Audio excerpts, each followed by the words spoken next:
কাবার প্রতি ভালোবাসা, কাবার প্রতি আগ্রহ উদ্দীপনা, বাইতুল্লাহ গিয়ে জিয়ারত করা, রসুলের রওজার সামনে দাঁড়িয়ে সালাতু সালাম পৌঁছানোর সুপ্ত বাসনা, পরিকল্পনা আমাদের প্রত্যেকটা মানুষের অন্তরে লালন করা উচিত। রসুল বললেন, যে ব্যক্তির উপরে হজ ফরজ হয়ে গিয়েছে, যে ব্যক্তি হজ করার ইচ্ছা পোষণ করেছে, এই ব্যক্তি যাতে হজ করতে কাল ক্ষেপণ না করে, দেরি না করে, হজ করার ইচ্ছা করার সাথে সাথেই যাতে হজের কাজ সম্পাদন করে নেয়। কারণ হতে পারে এই ব্যক্তি আগামী বছর আবার অসুস্থ হয়ে যাবে, এমন বেশি অসুস্থতা তাকে কাবু করবে, তার পক্ষে কষ্টসাধ্য আমল করা সম্ভব হতে নাও পারে। অথবা এখন তার মানসিকতা ভালো, এখন সে আমল করার জন্য মানসিকভাবে প্রস্তুত আছে, হতে পারে আগামী বছর সে মানসিকভাবে আর প্রস্তুত নেই, হতে পারে সে পথভ্রষ্ট হয়ে গিয়েছে, এখন সে হজকে আর আমল মনেও করে না, এমনও হতে পারে।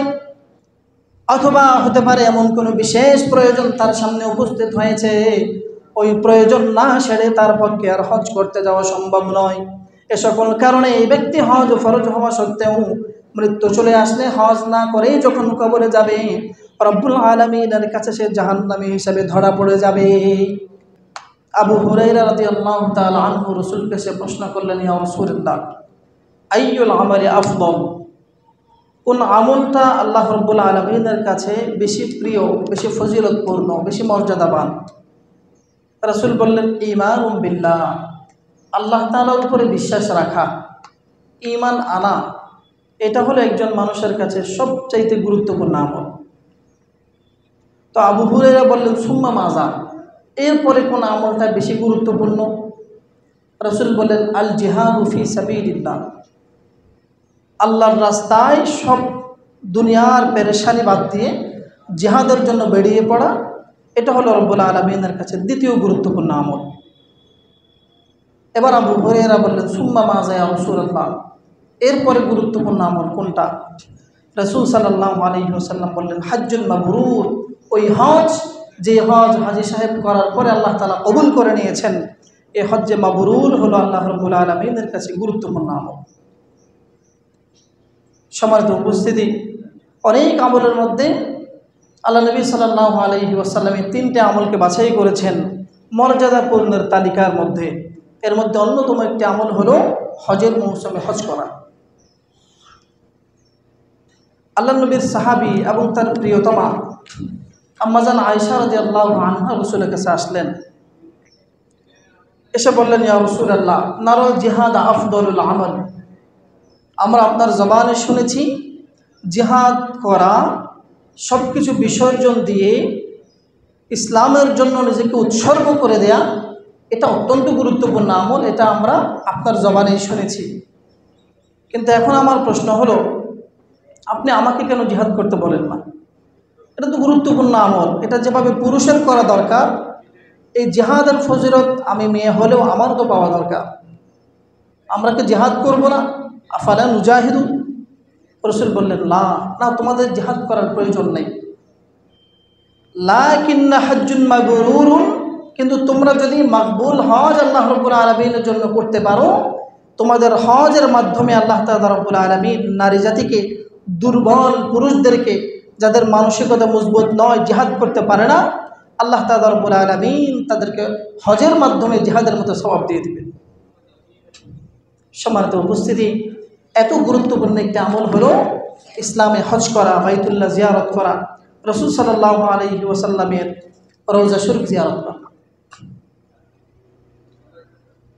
আল্লাহ নবী সাল্লাল্লাহু আলাইহি ওয়াসাল্লাম হাদিসের মধ্যে হজের সবচেয়ে বড় বিশাল যে ফজিলত, যে উপকারিতার কথা বলেছেন, সেটি হলো রাসূল সাল্লাল্লাহু আলাইহি ওয়াসাল্লাম বলেন, আল উমরাতু ইলাল উমরা কাফফারাতুন লিমা বাইনাহুমা, কোন ব্যক্তি একটি উমরা করলো, ছোট হজ করলো, মধ্যবর্তী কিছু সময় চলে গেল, এরপরে দ্বিতীয়বার সে আবার গিয়ে উমরা হজ করলো, এই একবার উমরা হজ করার পরে দ্বিতীয়বার উমরা হজ করা পর্যন্ত মধ্যবর্তী যে সময়কাল আছে, উমরার ফজিলতের কারণে রব্বুল আলামিন মধ্যবর্তী সময়ে তার জীবনের গুনাহগুলোকে মাফ করে দিবেন। আবার রাসূল বললেন ওয়াল হজ্জুল মাবরুর লা সাওয়াবা লাহু ইল্লাল জান্নাহ। আর যে ব্যক্তি কবুল হজ করতে পারবে, আল্লাহর সন্তুষ্টি মতো বড় হজ করতে পারবে, এই হজের সওয়াব হিসেবে রব্বুল আলামিন তাকে জান্নাত দিয়ে দিবেন। হজের সবচাইতে বড় যে প্রতিদান সেটি হলো আল্লাহর বানানো জান্নাত। রাসূল বললেন হজ যদি করার মতো করা যায়, রব্বুল আলামিন হাজী সাহেবকে জান্নাত হিসাবে প্রতিদান দান করে দিবেন। এটা হলো হজের সবচাইতে বড় প্রতিদান। কোনো ব্যক্তি যদি করার মতো হজ করতে পারে, আল্লাহ রব্বুল আলামিন তাকে প্রতিদান হিসাবে, সওয়াব হিসাবে জান্নাত দান করে দেবেন। সম্মানিত উপস্থিতি, আমরা আমাদের গুনাহ নিয়ে অনেক পেরেশানিতে থাকি। যখনই জাহান্নামের আলোচনা হয় তখনই নিজেদেরকে জাহান্নামে আবিষ্কার করি, হায় আমি জীবনে এত বেশি গুনাহ করেছি, মনে হয় আল্লাহ জাহান্নাম আমার জন্যই বানিয়েছেন। কারণ যেখানে জাহান্নামে যাওয়ার জন্য মানুষের জীবনে একটি কবিরা গুনাহ যথেষ্ট। 60 বছর, 70 বছর, 80 বছর হায়াতে মানুষ জাহান্নামে যাওয়ার জন্য অনেকগুলো খারাপ কাজের, গুনাহের কাজের দরকার নেই। কারণ রাসূলের হাদিস থেকে বোঝা যায় একটি গুনাহও যদি মানুষ নিয়ে কবরে যায়, আল্লাহ নিজ দয়ে মাফ না করে দিলে একটি গুনাহের কারণেই তাকে জাহান্নামে যেতে হবে। এই গুনাহ নিয়ে আমরা সবসময় পেরেশানিতে থাকি। রাসূল সাল্লাল্লাহু আলাইহি ওয়াসাল্লাম বলেন আল্লাহ তাআলা রব্বুল আলামিন হজ করার মাধ্যমে হাজী সাহেবের পেছনের সকল গুনাহগুলোকে মাফ করে দেন।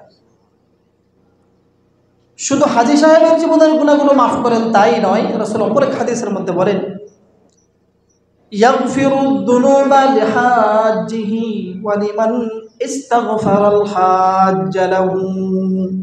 আল্লাহ তাআলা রব্বুল আলামিন হাজী সাহেব যখন হজ করতে গিয়ে বাইতুল্লাহর তাওয়াফ করতে করতে রব্বুল আলামিনের কাছে মাফ চান, আরাফার ময়দানে অবস্থান করে রব্বুল আলামিনের কাছে মাফ চান, হাজী সাহেবের গুনাহগুলো রব্বুল আলামিন ক্ষমা করে দেন।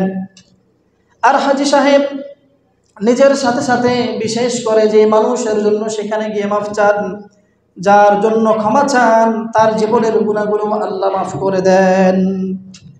এজন্য সাহাবায়ে কেরামের আমল ছিল, সালফে সালেহিনের আমল ছিল, কোন মানুষ যখন হজের জন্য রওনা দিয়ে যেতেন, পূর্ববর্তী সময়ে গাড়ির কোনো ব্যবস্থা ছিল না, বিমানের কোনো ব্যবস্থা ছিল না, মানুষ দূর দূরান্ত পর্যন্ত 6 মাস 1 বছর পর্যন্ত পায়ে হেঁটে হজ করতে যেতেন। তখন এলাকার মানুষজন তাদের শরণাপন্ন হতেন, ভাই আপনি বাইতুল্লাহ হজ করতে গিয়ে আমার জন্য আল্লাহর কাছে দোয়া করবেন। কেন এই কাজটা করতেন? কারণ রাসূল বললেন হাজী সাহেবকে আল্লাহ এত বেশি ভালোবাসেন, তার জীবনের গুনাহ তো মাফ করে দেন, তিনি যার জন্য ক্ষমা চান তার জীবনের গুনাহগুলোও মাফ করে দেন। এটা হাজী সাহেবের মর্যাদা। যিনি খালেস আল্লাহর সন্তুষ্টির জন্য হজ করতে পারে, তিনি নিজের জন্য মাফ চাইলেও আল্লাহ মাফ করে দেন, তিনি যার জন্য আল্লাহর কাছে সেখানে গিয়ে দোয়া করেন তার জীবনের গুনাহগুলো আল্লাহ মাফ করে দেন। এটি হজ করার সৌভাগ্য, খুশ নসিবের একটি আলামত। সম্মানিত উপস্থিতি, মানুষ মনে করে যে মানুষ যদি হজ করে, হজ ফরজ হওয়ার পরে তাহলে বড় একটা টাকার অ্যামাউন্ট কমে যাবে বা খরচ হবে, এটা স্বাভাবিক। বাহ্যিকভাবে 5-7 লাখ টাকা খরচ হয়ে যায়। একইভাবে মানুষ যখন যাকাত আদায় করে, মানুষ মনে করে যাকাত দিলে আমার টাকা কমে যাবে। আসলেই বাহ্যিকভাবে দেখতে মনে হয় যাকাতের জন্য যে 1 লক্ষ টাকা সে খরচ করেছে সেটা কমে গিয়েছে। কিন্তু আল্লাহ রাব্বুল আলামিন রাসূলের মাধ্যমে জানালেন হজ করলে, যাকাত দিলে মানুষের টাকা দেখতে কমে গেলেও আসলে ওজন কমে না।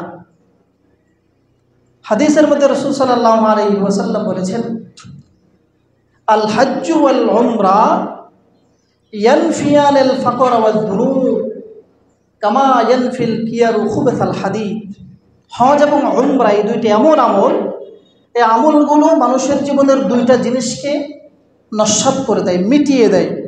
একটা হলো মানুষের জীবনের গুনাহ, আরেকটা হলো মানুষের জীবনের দারিদ্রতা, মানুষের কাছে হাত পাতার অবস্থা সৃষ্টি হওয়া। দারিদ্রতা আর গুনাহকে আল্লাহ রাব্বুল আলামিন হজ ও উমরার মাধ্যমে এভাবে মিটিয়ে দেন, দূর করে দেন।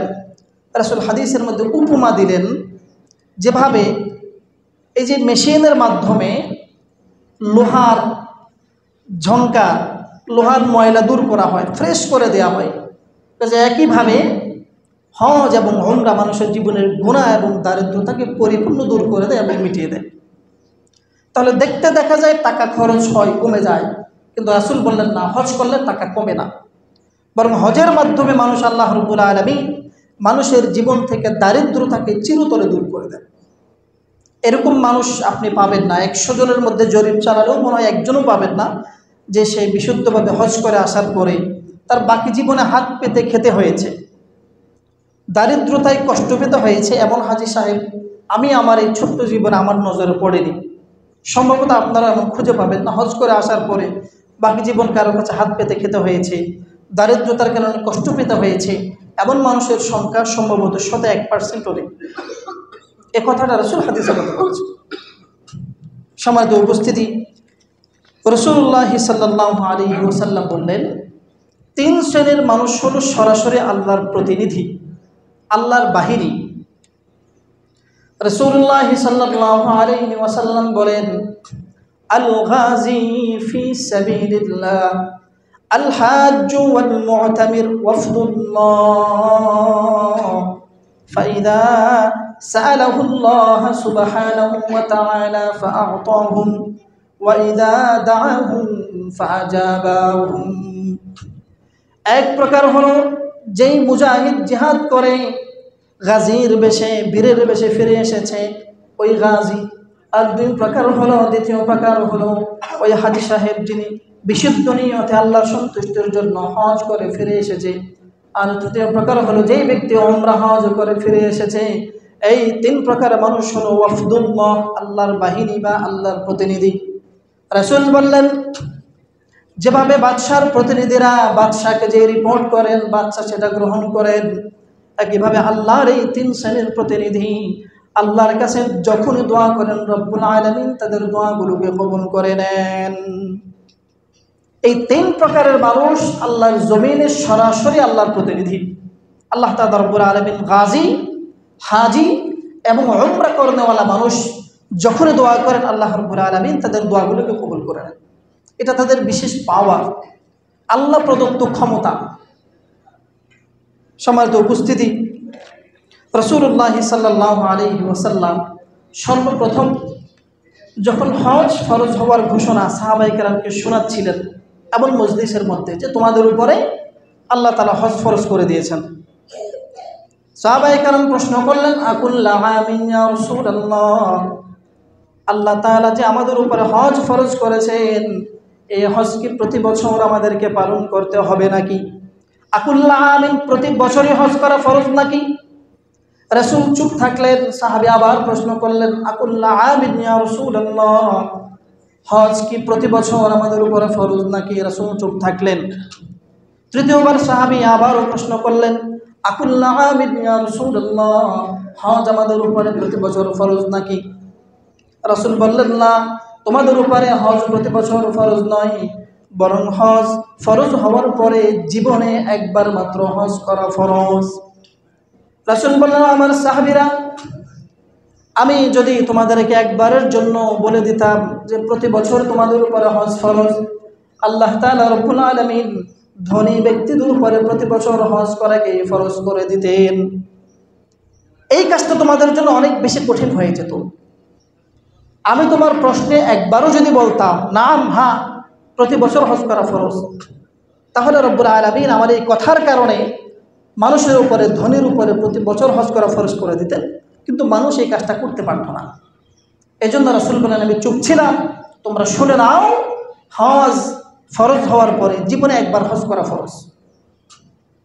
সম্মানিত উপস্থিতি, ওয়ালিল্লাহি আলান নাস হিজ্জুল বাইতি মান ইসতাতা ইলাইহি সাবিলা, আল্লাহ তাআলা কোরআনে কারিমে আয়াতের মধ্যে বললেন, যেই ব্যক্তি বাইতুল্লাহ পর্যন্ত যাওয়ার সামর্থ্য রাখে, কাবা পর্যন্ত যাওয়ার, সেখানে হজ করতে অবস্থান করার যে খরচ প্রয়োজন, এই খরচ বহন করার ক্ষমতা যার আছে, এমন প্রত্যেকটা বালিগ নারী পুরুষের উপরে হজ করা জীবনে একবার ফরজ। বাইতুল্লাহ যাওয়া, সেখানে হজের জন্য অবস্থান করতে যে খরচের প্রয়োজন, এই খরচ যে সাবালেগ বালেগ নারী পুরুষ বহন করার ক্ষমতা রাখে এমন প্রত্যেক ব্যক্তির উপরে জীবনে একবার হজ করা ফরজ।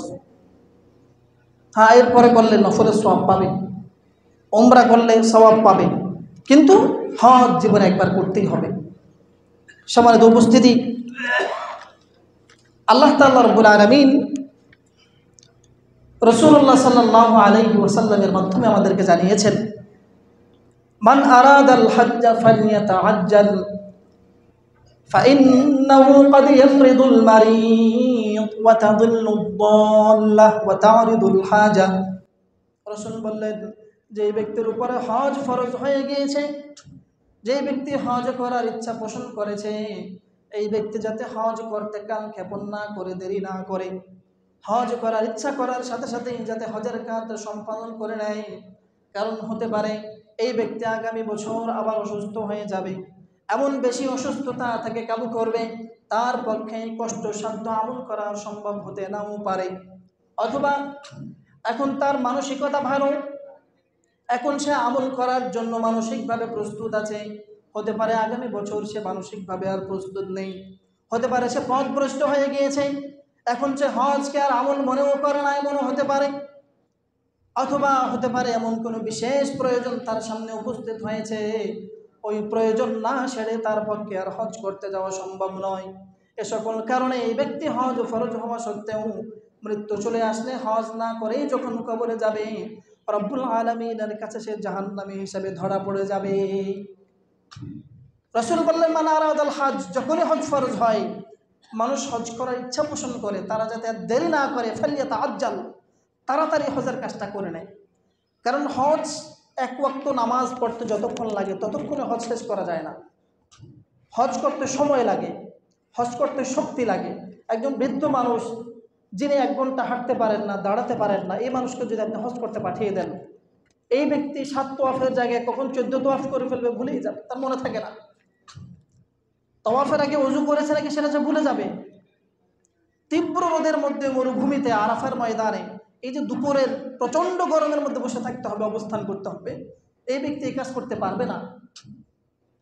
এই যানজট অতিক্রম করে শয়তানকে পাথর নিক্ষেপ করতে হবে, এই কাজ সে করতে পারবে না। সাফা মারওয়ার মাঝে দৌড়াদৌড়ি করতে হবে 2 পাহাড়ের মাঝখানে, এই কঠিন আমল করার জন্য তার শরীর থেকে সায় দিবে না। মানুষ অবসরের জন্য অপেক্ষা করে, না চাকরিটা শেষ হোক, পেনশনে আসি, ছেলেটা বড় হয়েছে, তার একটা চাকরি বাকরির ব্যবস্থা করি, মেয়েগুলো উপযুক্ত, তাদের বিবাহের কাজটা শেষ করি, সব ঝামেলা শেষ হলে ইনশাল্লাহ হজে চলে যাব। অথচ সব ঝামেলা শেষ হওয়ার পরে তিনি যে মজবুত থাকবেন, সুস্থ থাকবেন, হজ করার উপযুক্ত থাকবেন, এই গ্যারান্টি তার কাছে নেই। কিন্তু মানুষ ছোট্ট ছোট্ট অজুহাতকে সামনে রেখে হজকে কালক্ষেপণ করে, একটা সময় দেখা যায় হজ আর তার নসিবে জুটে না। এই জন্য প্রিয় উপস্থিতি, হজ ফরজ হওয়ার পরে, আর্থিক সামর্থ্য চলে আসার পরে হজ করতে আর কালক্ষেপণ করা উচিত নয়।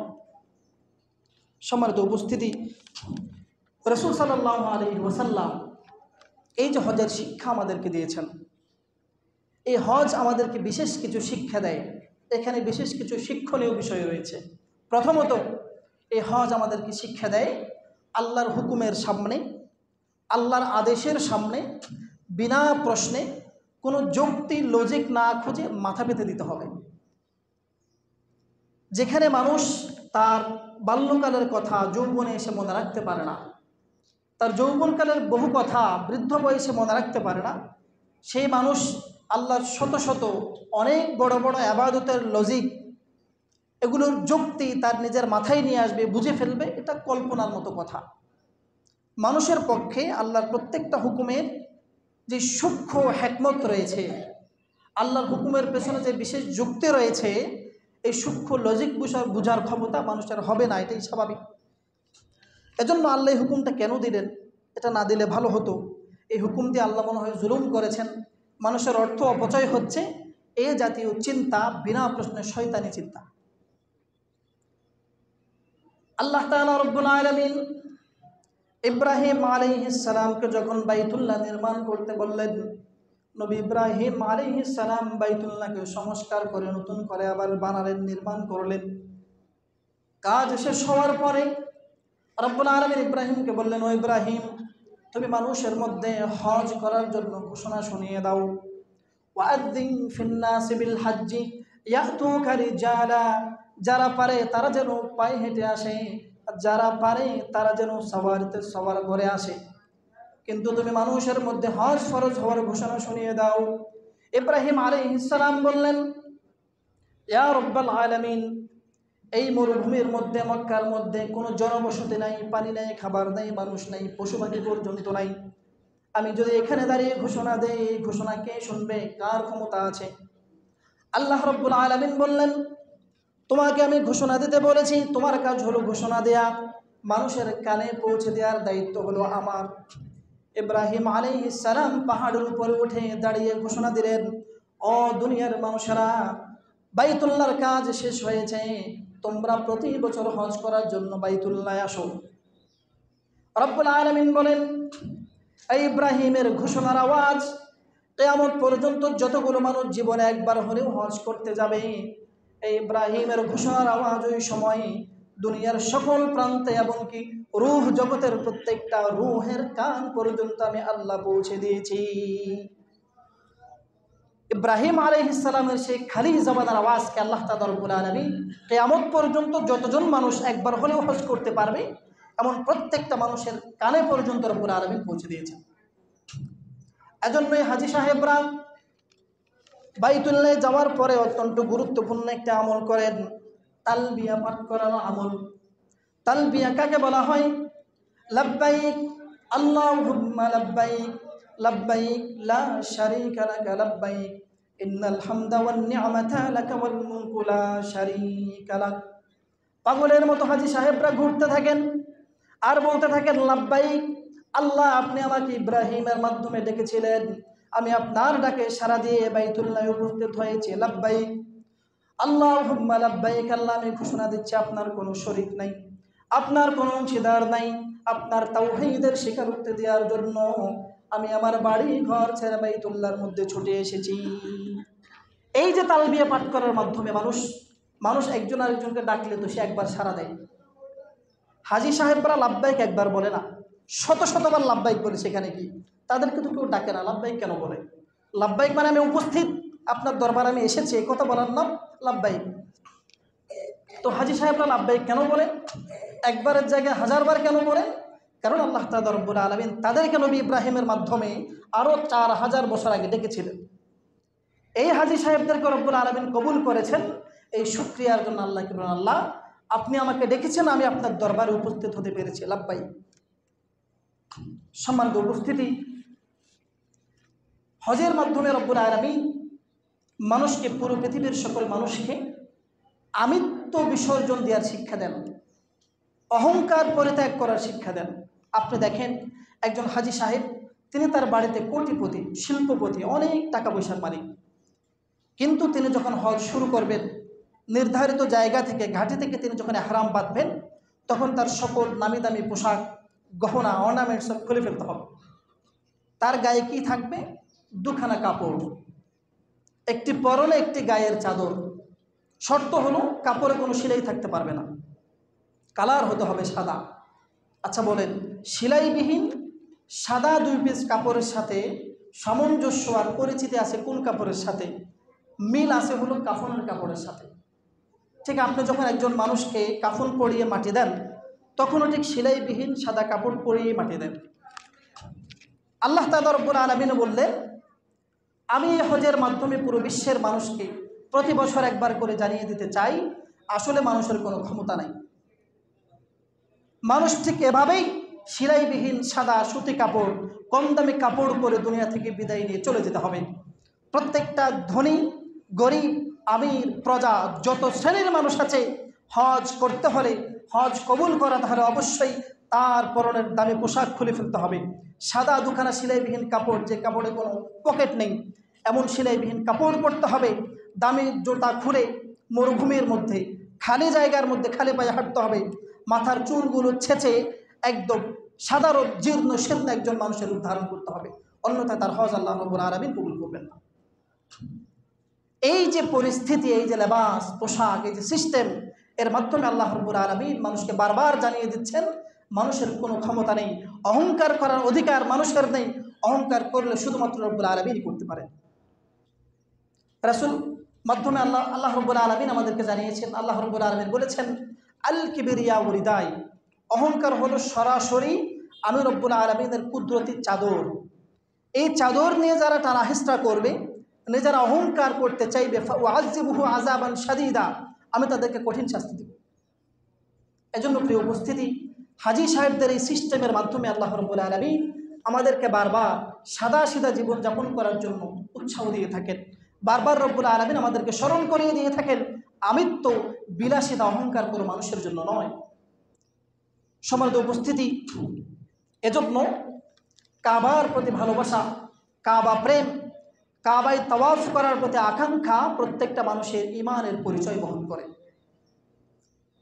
মানুষের অনেক স্বপ্ন থাকে, অনেক মানুষ স্বপ্ন দেখে, প্ল্যান পরিকল্পনা করে বিয়ের পরে হানিমুনে কক্সবাজার যাবে, বন্ধুদেরকে সাথে নিয়ে ঘোরার জন্য থাইল্যান্ড যাবে, অথবা নিজের স্বপ্নের কোনো জায়গায় ঘুরতে যাবে। মানুষের এমন কল্পনা থাকে, কিন্তু এখন হাজারো লাখ মানুষ খুঁজে পাবে তাদের মনে এই সুপ্ত বাসনা নেই জীবনে একবার হলেও বাইতুল্লাহ জিয়ারত করতে যাবে, কাবার কালো গিলাফ একবার হলেও দেখবে, রাসূল সাল্লাল্লাহু আলাইহি ওয়াসাল্লামের রওজা শরীফের সবুজ যেই মিনার রয়েছে, গম্বুজ রয়েছে, জীবনে একবার হলেও দেখবে। এমন আশা, সুপ্ত বাসনা, পরিকল্পনা নাই এমন হাজারো ঈমানদার মুসলমান আপনি খুঁজে পাবেন। ওই চোখ কখনো পরিতৃপ্ত হতেই পারে না যেই চোখ জীবনে একবারও কাবা শরীফ দেখে নাই। ওই অন্তর কখনো আনন্দিত হতেই পারে না, আনন্দ কেমন সে অনুধাবন করতেই পারে না যে অন্তরের সাথে কাবার সম্পর্ক নেই। সম্মানিত উপস্থিতি, আমাদের পরিকল্পনা থাকা উচিত, আমাদের মনে সুপ্ত বাসনা থাকা উচিত, জীবনে একটি বড় স্বপ্ন থাকা উচিত। জীবনে একবার হলেও আমি বাইতুল্লাহ জিয়ারত করব, একবার হলেও আমি কাবা সচক্ষে দেখব, একবার হলেও হাতিমে কাবায় 2 রাকাত নামাজ আমি পড়ব, একবার হলেও রাসূলের রওজার সামনে দাঁড়িয়ে আমি সালাতু সালাম পৌঁছাবো। এই সুপ্ত বাসনা, এই পরিকল্পনা প্রত্যেকটা ঈমানদারের মনে থাকা উচিত। গত বছর পাকিস্তানের একজন রাখাল যে ছাগল চড়িয়ে নিজের রিজিকের ব্যবস্থা করে, বৃদ্ধ বয়সের রাখালের একটি ছবি ভাইরাল হয়েছে। সে দূর থেকে রাসূল সাল্লাল্লাহু আলাইহি ওয়াসাল্লামের রওজার দিকে, সবুজ গম্বুজের দিকে তাকিয়ে, অবলোক দৃষ্টিতে তাকিয়ে অঝরে কান্না করছে, তাকিয়ে আছে অনবরত, তার চোখ থেকে পানি ঝরছে, এমন একটি ছবি ভাইরাল হয়েছে। পরে খবর নেওয়ার পরে জানা গিয়েছে এই লোক পাকিস্তানের একদম মরুভূমির একজন মানুষ, তার সাথে জগতের তেমন কোনো সম্পর্ক নেই, তার সাথে আধুনিকতার কোনো সম্পর্ক নেই, কিন্তু সে সারা জীবন একটা স্বপ্ন লালন করেছে, আমি বাইতুল্লাহ একবার জিয়ারত করব, রাসূলের রওজা মুবারক একবার আমি জিয়ারত করব, এই স্বপ্ন তার মনে ছিল। এজন্য সে পরিকল্পনা করেছে, অল্প অল্প করে টাকা জমিয়েছে। একটা সময় শেষ বয়সে এসে রব্বুল আলামিন তাকে এভাবে কবুল করেছে, সে পুরো বিশ্বকে জানে না, সে পুরো বিশ্বকে চেনে না, কিন্তু পুরো বিশ্ব গত বছর একজন হাজী সাহেবকে চিনে, সে হলো পাকিস্তানের সে রাখাল। কেন? তার সারা জীবনের একটা স্বপ্নই ছিল, সকল পরিশ্রমের সফলতা বলতে সে একটা জিনিসই বুঝেছে, আমি জীবনে একবার হজ করব। রব্বুল আলামিন তার এই বিশুদ্ধ নিয়মকে কবুল করেছে। এজন্য কাবার প্রতি ভালোবাসা, কাবার প্রতি আগ্রহ, উদ্দীপনা, বাইতুল্লাহ গিয়ে জিয়ারত করা, রাসূলের রওজার সামনে দাঁড়িয়ে সালাতু সালাম পৌঁছানোর সুপ্ত বাসনা, পরিকল্পনা আমাদের প্রত্যেকটা মানুষের অন্তরে লালন করা উচিত। পৃথিবীর সব শক্তিও যদি চেষ্টা করে ঈমানদারদেরকে কাবা বিমুখ করে দিবে, বাইতুল্লাহ থেকে সরিয়ে দেবে, সকল শক্তি একত্রিত হলেও এটা করা সম্ভব নয়। ইতিহাসে আজ থেকে ১৫০০ বছর আগে আব্রাহা নামক একজন বাদশাহ, বর্তমান ইয়ামানের বাদশাহ ছিল সে। ইয়ামানের তৎকালীন রাজধানী সানার সবচেয়ে দামি জায়গায় সে একটি ঘর নির্মাণ করেছে। তার মনে হিংসা ছিল, কিরে ব্যবসায়িক অঞ্চল হলো ইয়ামান, সব মানুষের আসা উচিত ইয়ামানে, কিন্তু এই মানুষগুলো ইয়ামানে সফর করতে না এসে তারা সবাই কেন প্রতি বছর বাইতুল্লাহ মক্কায় চলে যায়। তার মনে যখন হিংসা বাসা বাঁধল, সেই কাবার আদলে আরেকটি কাবা নির্মাণ করলো ইয়ামানের রাজধানী সানায়। সব মানুষের উপরে আইন জারি করে দিল, এখন থেকে আর হজ করতে কাবায় যাওয়া যাবে না, হজ করার জন্য ইয়ামানের সানায় আসতে হবে। মানুষকে ফেরানো গেল না, মানুষ এরপরেও কাবামুখী, সবাই হজ করার জন্য কাবায় চলে যায় পাগলের মতো। আব্রাহা বাদশাহ সিদ্ধান্ত নিল যে কাবার জন্য আমার কাবা প্রতিষ্ঠিত হচ্ছে না, আমি সেই কাবাকে নষ্ট করে দেব, ধূলিসাৎ করে দেব। যেই চিন্তা তার সেই কাজ বিশাল হস্তি বাহিনী নিয়ে কাবাকে মিটিয়ে দেওয়ার জন্য, ধ্বংস করার জন্য রওনা হয়েছে। আল্লাহ তাআলা রব্বুল আলামিন ইতিহাস হয়ে থাকবে। সূরাতুল ফিল রব্বুল আলামিন আমাদেরকে জানিয়ে দিয়েছেন, প্রত্যেকটা অহংকারী ব্যক্তিকে জানিয়ে দিয়েছেন, প্রত্যেকটা অহংকারী শাসককে জানিয়ে দিয়েছেন, আলাম তারা কাইফা ফাআলা রাব্বুকা বিআসহাবিল ফিল, তুমি কি দেখো না আমি হস্তি বাহিনী আব্রাহার বাহিনীর সাথে কি আচরণ করেছি। ছোট ছোট পাখির মাধ্যমে, ছোট ছোট পাথরের কণার মাধ্যমে রব্বুল আলামিন বিশাল সশস্ত্র বাহিনীকে মাটির সাথে ধূলিসাৎ করে দিয়েছেন, মিটিয়ে দিয়েছেন। আজও যদি পৃথিবীর সব শক্তি একত্রিত হয়েও মুসলমানদেরকে কাবা থেকে ফিরিয়ে রাখতে চায়, হজ থেকে ফিরিয়ে রাখতে চায়, ওয়াল্লাহি আল্লাহর কসম কিয়ামতের আগ পর্যন্ত মুসলমানদের অন্তর থেকে কাবার ভালোবাসা দূর করতে পারবে না, মুসলমানদেরকে কাবা থেকে, হজ থেকে ফিরিয়ে রাখতে পারবে না ইনশাআল্লাহ। এজন্য প্রিয় উপস্থিতি, আমাদের উচিত কাবাকে ভালোবাসা, কাবার ভালোবাসাকে অন্তরে লালন করা এবং সামর্থ্য চলে আসার সাথে সাথেই কালক্ষেপণ না করে, কোনো অজুহাত দাঁড় না করিয়ে বাইতুল্লাহ গিয়ে নিজের হজ সম্পাদন করা, ক্ষমতা থাকলে, সামর্থ্য থাকলে জীবনে বারবার উমরার আমল করা। এই আমলগুলোর মাধ্যমে আল্লাহ রাব্বুল আলামিন আমাদেরকে প্রকৃত মানুষ হিসেবে পরিণত করে দিবেন, রূপান্তর করে দিবেন এবং জান্নাতে মানুষ হিসেবে কবুল করে নেবেন। রাব্বুল আলামিন আমাদের সকলকে বারবার হজ করার, বারবার উমরা করার তৌফিক দান করুন, আমিন। ওয়ামা তৌফিকি ইল্লা বিল্লাহ। ওয়াসসালামু আলাইকুম ওয়া রাহমাতুল্লাহি ওয়া বারাকাতুহু। যারা